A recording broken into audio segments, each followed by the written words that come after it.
Hello friends, welcome to my channel Padmini की mini kitchen. आज आम निंब फूल भजा तैयारी करवा। जदि आपण मानक ये वीडियो भल लगे ताले लाइक करेंगे, शेयर करेंगे। जदि प्रथम थर देखुंत प्लीज सब्सक्राइब करदे और बेल बटन को भी प्रेस करने ताहले मोर नेक्स्ट वीडियो गुड़िक आपण मैंने देखिपारे। मु निंब फूल को भल भाव धोई देछि, बाछि देछि और छाणी देछि। आउ से आम चाउल बटा देबा। चाउल बटारे मु गोटे कंचा लंका, रसुण 4-5 कोला, अदा खंडे और किसी धनिया पत्र देकी ब्लेंड कर नहीं। ताकू प्रथमे गोटे बाउल रे ढाली देबा और से बाकी मसला सब मिक्स कर नेबा।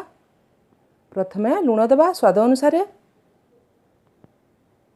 तापरे हळदी गुंड आधा चामच दे देबा, किछि लंका गुंड देबा और से गोटे चामच वेजिटेबल फ्राए मसला देबा और ताकू भल भाव मिक्स कर नेबा। यही मिश्रण को भल भाव मिक्स कर नेबा। आउ से लिंब फूल को मिसई देबा। लिंब फूल को भल भाव मिसई देबा। तापरे गैस ऑन करके तावा बसाइबा। तावा तो गरम हो गला। एबे तेल 2-3 चामच दे देबा। तेल को टिके भल भाव चारिआडे करदेबा। एबे तेल गरम हो गलानी।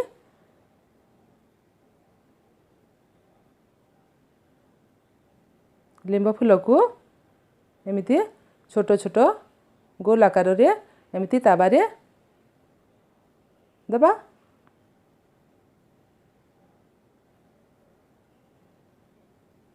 ताबारे जेतटी धरिबो से हिसाबे दे देबा। छोट छोट गोल करिके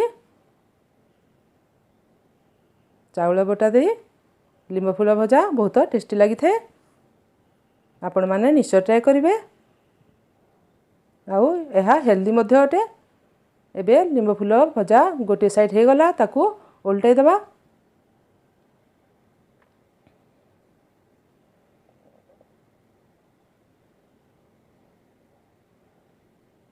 पुणी किछि समय ताकू फ्राए हेबाकू देबा।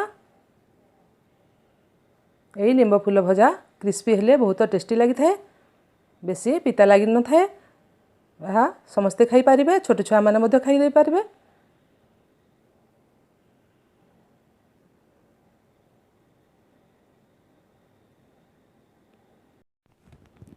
चाउल बटा दे छोट छोट पिठा भलिया हमर लिंब फूल भजा रेडी हो गला।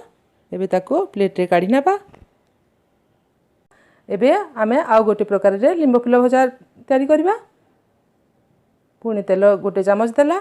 तेल गरम हो गलानी। एबे बाकी तक को गोटे चकुली पिठा भली समान करिकरी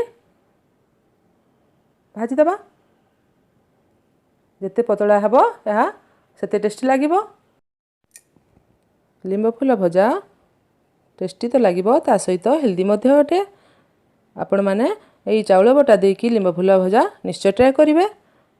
समस्ते खाइबाकू बहुत भल पाइबे, छोट छुआ माने मध्ये खाइबे। आपण माने निश्चय ट्राए करिवे। आउ केमिति लागिला कमेंट करी निश्चय जणाइबे।